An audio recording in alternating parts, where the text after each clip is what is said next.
Kembali bersama kami, pemirsa. KPK menetapkan Bupati Kepulauan Meranti Muhammad Adil dan 2 orang lainnya sebagai tersangka dalam 3 kasus korupsi. Dan Muhammad Adil diduga melakukan korupsi pemotongan anggaran, OPD, suap terhadap auditor BPK, dan suap fee jasa travel umroh.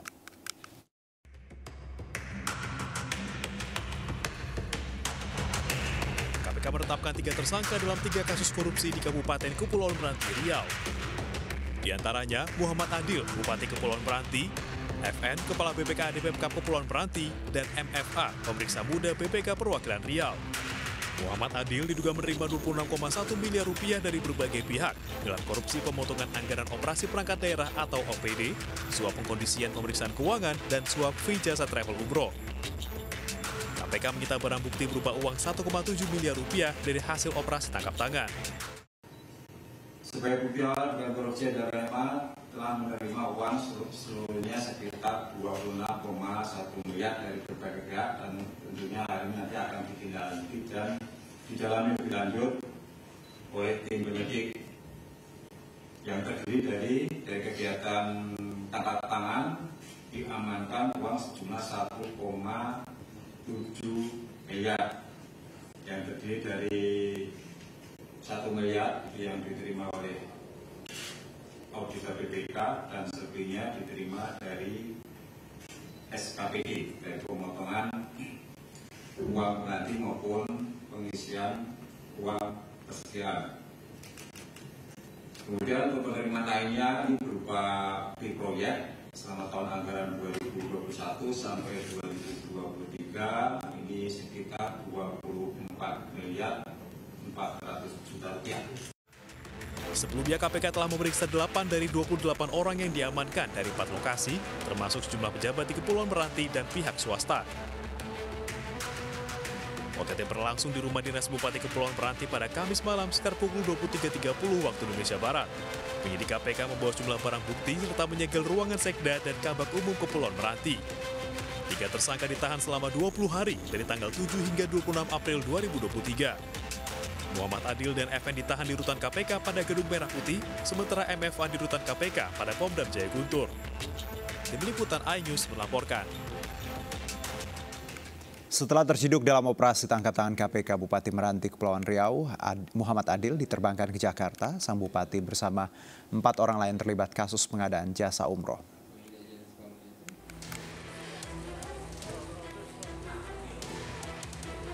Dengan pengawalan ketat petugas KPK, Bupati Meranti Muhammad Adil dan sejumlah pejabat di Kabupaten Meranti tiba di Bandara Soekarno-Hatta, Tangerang, Banten, Jumat petang. Selain Bupati, penyidik KPK juga mengamankan 4 orang lain dalam OTT, antara lain Kepala BKAD Meranti, Bendahara, Kepala Bagian Umum, dan putra sang Bupati. Terdapat juga pihak swasta yang diduga terlibat dalam kasus korupsi pengadaan umroh yang melibatkan Bupati dan pejabat Pemkab Meranti. Muhammad Adil terjaring operasi tangkap tangan Komisi Pemberantasan Korupsi di wilayah Kabupaten Meranti, Provinsi Riau pada Kamis malam. Bupati Meranti diduga melakukan pemotongan uang persediaan dan ganti uang persediaan pengadaan umroh sebesar 5 hingga 10%. Tim KPK berhasil menangkap beberapa pihak yang sedang melakukan tindak pidana korupsi di wilayah pemerintah Kabupaten Kepulauan Meranti, Provinsi Riau. Satu di antaranya adalah Bupati. Bupati Meranti dan sejumlah pihak yang terlibat dalam OTT dibawa ke Gedung Merah Putih KPK Jakarta untuk pemeriksaan lebih lanjut. Muhammad Adil merupakan Bupati Meranti periode 2021-2025 Provinsi Riau yang diusung Partai PKB. Selain mengamankan pihak yang terlibat OTT, petugas KPK juga mengamankan barang bukti berupa uang tunai dan dokumen lainnya dalam sejumlah koper. Dari Tangerang, Banten, Hasnugara melaporkan. Ya, Bupati Meranti Muhammad Adil mencuat saat berseteru dengan Kementerian Keuangan mengenai bagi hasil migas. Bupati menganggap pembagian hasil migas antara pemerintah pusat dan daerah tidak adil. Menuntut yang macam-macam, Pak. Yang seperti biasa, kemarin $114 114 miliar. Itu kemarin 2022. Sekarang minyaknya naik, liftingnya naik, dolarnya naik. Lah dapatnya kok malah 700 juta rupiah tambahannya. Kena apa? Pernyataan keberatan Bupati Meranti Muhammad Adil disampaikan saat rapat koordinasi nasional yang digelar pada Desember 2022 mengenai pengelolaan pendapatan belanja daerah di Pekanbaru Riau. Di hadapan pejabat Kementerian Keuangan dan Kementerian Dalam Negeri, Muhammad Adil mempertanyakan dana bagi hasil DBH minyak di Kepulauan Meranti. Adil menilai penerimaan yang diterima daerahnya tidak sebanding dengan produksi minyaknya. Rupiah dolarnya naik. Hitungannya 160 ke 100 itu ada 40 dolar. Masa kami terima cuma 700 juta? Makanya saya tadi dari awal-awal ngomong, takut nih Bapak walaupun baru 3 minggu, ya takut nggak paham juga gitu. Saya terus terang Pak, saya sudah lapor kepada pembina saya Pak Tito. Kalau tidak bisa juga nanti kita ketemu di mahkamah Pak. Kementerian Keuangan sempat menanggapi protes Adil dengan menyebut perhitungan transfer ke daerah atau TKD mengenai DBH Migas wilayah Meranti telah dilaksanakan sesuai dengan amanat Undang-Undang Nomor 1 Tahun 2022 mengenai hubungan keuangan antara pemerintah pusat dan pemerintah daerah.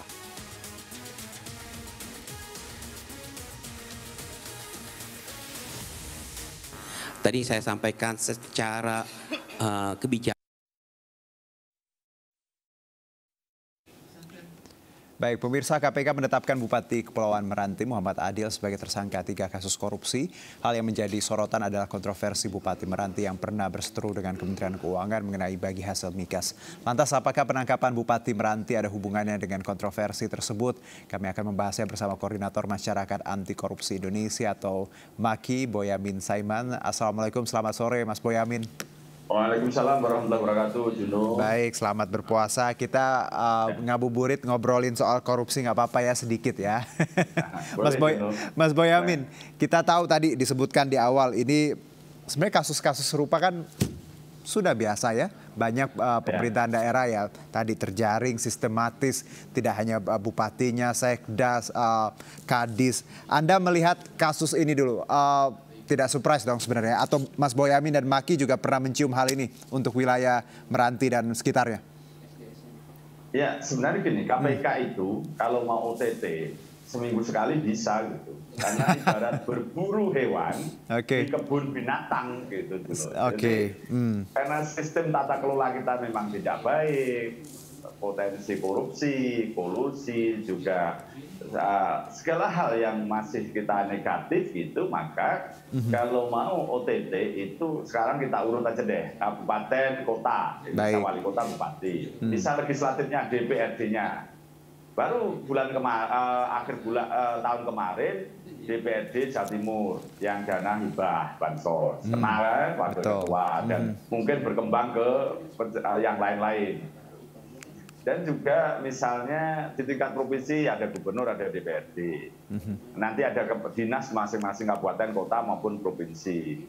Meningkat lagi di kementerian ada dirjen, ada badan seperti di Kejaksaan Agung kemarin itu Bakti misalnya. Jadi ya terus mungkin juga DPR RI. Ini kan agak lama tidak ada DPR RI, tapi bisa aja itu. Kenapa tidak banyak ke DPR RI? Ya bisa jadi dimaknai lain-lain, bisa aja masyarakat. Jadi sebenarnya mau nangkap orang seminggu sekali bisa, tinggal pilihannya yang mana. Dan KPK itu pasti punya stok bahkan gitu, punya bank data untuk mau nangkap yang mana. Karena potensi, karena ini selain politik biaya tinggi, masih banyak orang yang pengen juga melakukan upaya-upaya untuk mendapatkan kekuasaan politik. Bisa saja bupati digerilya oleh wakil bupatinya, gubernur oleh wakil gubernurnya, wali kota oleh wali kota. DPRD pun juga begitu. DPR RI adalah calon berikutnya yang berpotensi menggantikan PAW, pengganti antar waktu. Jadi bahkan justru dari dalam sendiri yang bisa jadi melakukan mengincar yang bersangkutan. Jadi sekali lagi KPK punya bank data, punya stok lah kira-kira gitu. Mau nangkep minggu depan siapa, depannya lagi siapa bisa. Gitu. Baik. Dan inilah yang terus terang aja saya prihatin, kemudian KPK kita semakin mundur supaya dianggap bekerja melakukan OTT.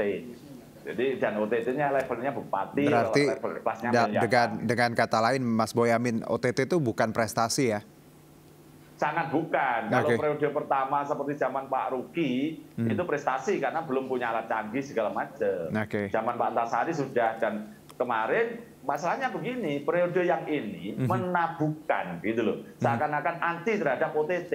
Mereka menggembar-gemborkan pencegahan. Lah pencegahan gagal, belum ada wujudnya, tiba-tiba kurang 1 tahun, maka ya mau tidak mau OTT. Kan ketawa kita kan gitu kan. Jadi ini bukan soal kemunduran aja, soal retorika yang dibangun oleh periode ini yang seakan-akan tidak menginginkan OTT, dianggap hal yang gampang itu. Yang kita stressingkan adalah pencegahan. Nah, pencegahan itu kan tata kelola yang baik, sistem yang lebih akuntabel, transparan, dan bisa diakses masyarakat dan terjadi kompetisi. Kan itu. Anggaran kita masih banyak monopoli, masih bisa selewengkan. Belum bicara tentang kewenangan pemerintah terkait misalnya izin tambang. Banyak sengketa, banyak cukom, banyak markus untuk tambang-tambang kita kemarin ya berkaitan dengan Kementerian SDM. Jadi dengan tadi Anda menyebutkan bahwa pencegahan ya lagi-lagi adalah core-nya ya ketika kita bicara kasus korupsi. Nah, kalau Anda juga tadi Mas Boyamin menyebutkan bahwa kekuasaan politik ya, politis seperti itu. Kalau kita tahu beberapa bulan yang lalu Adil juga sempat viral ya dengan pernyataannya yang mengkritisi Kementerian Keuangan. Apakah hal ini kalau dari kacamata Anda bahwa memang sudah diincar karena sebelumnya sudah memaki-maki istilahnya gitu pemerintah, apa Mas Boyamin punya tanggapan terkait ini? Enggak juga sih. Karena bupati, gubernur, DPR, DPRD, menteri, bahkan level itu kan jabatan politik gitu. Jadi kalau berseberangan itu biasa. Mas Boyamin, yang penting kamu korupsi atau tidak kan gitu kan. Mas Boyamin, korupsi ya harus. Baik, kembali lagi bersama kami dan kita lanjutkan dialog kita terkait korupsi Bupati Meranti ya, ini yang terjerat 3 kasus korupsi langsung bersama Mas Boyamin. Mohon maaf tadi terpotong sedikit ya. Ini juga kaitannya dengan tata kelola pemerintahan pemilu 2024. Semoga banyak juga OTT-nya berkurang ya, Mas Boyamin. Mas Boyamin, kalau kita lihat tadi pertanyaan terkait kepala daerah yang vokal ya. Sebelumnya ya kita lihat bagaimana M. Adil ini cukup vokal tapi akhirnya terjerat kasus ini. Nuansa politis atau hal ini Anda tangkapkah atau ada hal lain Anda punya tanggapan, Mas Boyamin tadi? Saya konsisten bahwa siapapun yang korupsi ya harus diproses hukum. Apakah dia jadi oposisi atau pendukung pemerintah, sama aja kok. Yang pendukung pemerintah juga ditangkap buktinya kan gitu kan. Kemarin menteri-menteri juga banyak yang ditangkap.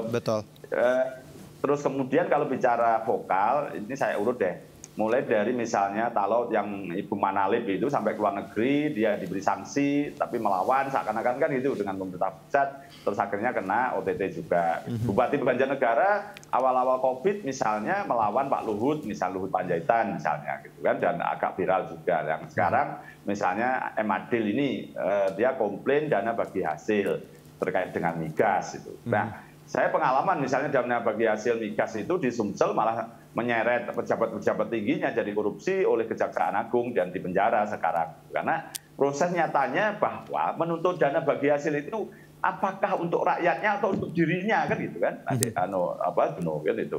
Nah, inilah yang kemudian saya berpikir ulang, apakah M. Adil menuntut dana bagi hasil itu untuk rakyatnya atau untuk dirinya gitu. Kalau melihat sekarang dia biaya umroh aja nampaknya dia ambil dipotong. Gitu kan. Itu kan, gitu kan. Jadi saya khawatir ini kevokalannya karena ada motif pribadi ya. Makanya ya sepanjang dia ada kasus korupsinya dan nilainya agak besar, gratifikasinya di atas 20 M itu, ya diproses ya harus diproses. Jangan sampai karena kemudian dia vokal begitu tidak diproses gitu kan. Atau kemudian jadi pendukung pemerintah dia tidak diproses, kan tidak adil semuanya jadinya begitu kan. Dan saya ada beberapa kepala daerah yang oposisi bahkan dianggap bukan bagian dari pemerintah sampai sekarang juga aman-aman aja karena mungkin dia tidak korupsi kan itu kan. Jadi ini yang sesuatu yang ini kok menurut saya ya, karena kemudian dan kemarin M. Adil juga menyatakan memohon maaf karena dia mengaku khilaf misalnya. Berarti kan dia sadar bahwa dia melakukan dugaan korupsi kan itu. Jadi ini yang saya khawatir, ini teriak-teriak dana bagi hasil itu supaya semakin banyak yang turun tapi semakin banyak juga yang dikorup gitu kan. Ini yang agak parah kan Juno gitu. Baik, nah Mas Boyamin, kalau dari 3 kasus yang menjerat Adil ini ya, Adil adalah salah satu tadi suap auditor BPK. Ini menarik bagaimana beliau sangat menginginkan WTP ya, wajar tanpa pengecualian. Mengapa status ini sangat diperlukan oleh seorang bupati? Apakah ini juga terkait tadi kepentingannya atau memang harus memperjuangkan WTP agar tadi lebih gampang atau seperti apa menutupi kesalahan, Mas Boyamin? Bukan, dengan WTP itu nanti akan dapat dana dari pemerintah pusat yang lebih besar lagi. Gitu. Ada bonus 10% atau berapa gitu. Nah, khawatir saya ini perjuangan untuk mendapatkan dana yang lebih besar lagi supaya bisa dikorup lagi. Gitu. Jadi bukan WTP itu WTP untuk dapat bonus ya? Iya, bukan WTP secara substansi. Artinya memang betul-betul keuangannya baik, tata kelola baik, sehingga tidak ada korupsi segitu dan macam. Tapi tujuannya kalau sampai dugaannya nyuap, berarti kan hanya sekedar supaya untuk dapat bonus anggaran pusat yang turun ke daerah. Karena memang salah satu dana perimbangan pusat dan daerah itu digelontorkan dari pusat ke daerah, salah satu syaratnya WTP. Bagi yang tidak WTP tidak dapat bagian.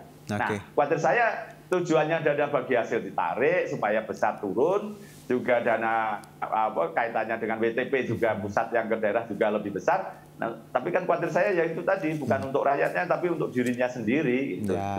Ya begitulah nampaknya. Tapi Mas Boyamin, bahwa kita lihat bagaimana ketika korupsi ya tadi di daerah ya, yang pemimpin daerah seperti itu cukup sistematis, banyak perentelan yang juga didapat, tidak hanya sosok misalnya bupati, ada yang saya sebutkan di awal bahwa banyak pemainnya. Anda melihat bahwa apakah pattern ini memang ya seperti itu banyak terjadi di daerah-daerah ketika bupatinya terseret, otomatis Kadis, Sekda semuanya memang juga ikut bermain? Ya kemarin di Pemalang kan hampir semua itu rombongan. Saya bahasanya ini akan rapat kerja pemerintah Kabupaten Pemalang di tahanannya KPK kan gitu.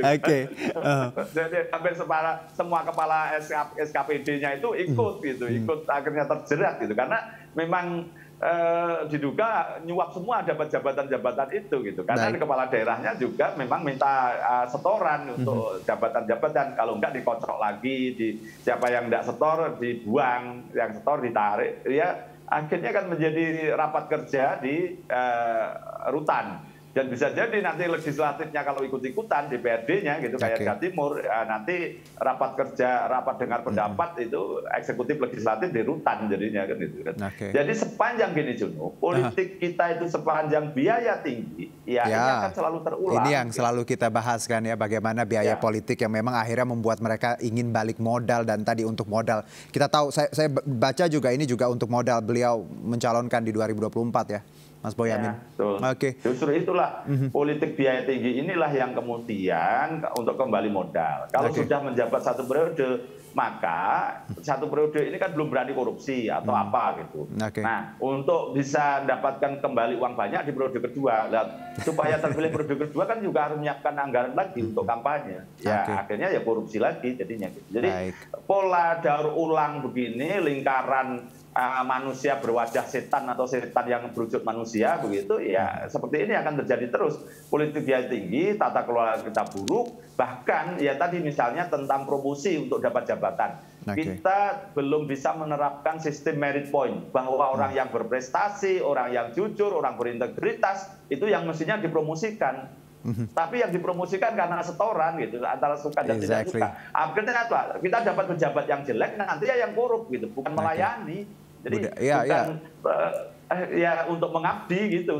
Budaya seperti ini sebenarnya ugly truth ya, banyak terjadi di berbagai lini di pemerintahan, tapi ya lagi-lagi yang tertangkap itu yang hanya apes saja, Juno. Gitu loh. Baik, Mas Boyamin. Bukan karena kehebatan KPK, karena apa saja gitu. Plus mungkin karena semuanya melakukan. Plus mungkin karena keluarga juga uangnya berlebih jadi flexing sedikit, makanya ketahuan kan. Mas Boyamin, terima kasih atas waktunya.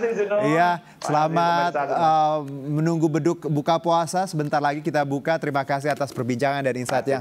Terima kasih Bang. Sehat-sehat. Yuk, selamat sore.